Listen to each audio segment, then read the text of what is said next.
এদিকে লাবিব আর আফরাজ দুজনে খেলতেছে। আমরা আছি এখন ঢাকা রমনা পার্কে। আমার সাথে আছে ছেলেরা,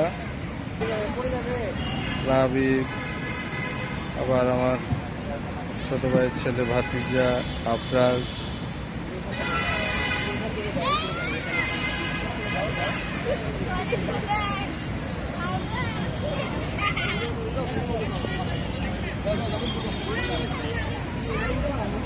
রমনা পার্কের ভিতরে বাচ্চাদের খেলার অনেকগুলো আইটেম রয়েছে। খেলার ইভেন্ট, বিভিন্ন ধরনের রাইড, অনেকগুলো রাইড রয়েছে এখানে।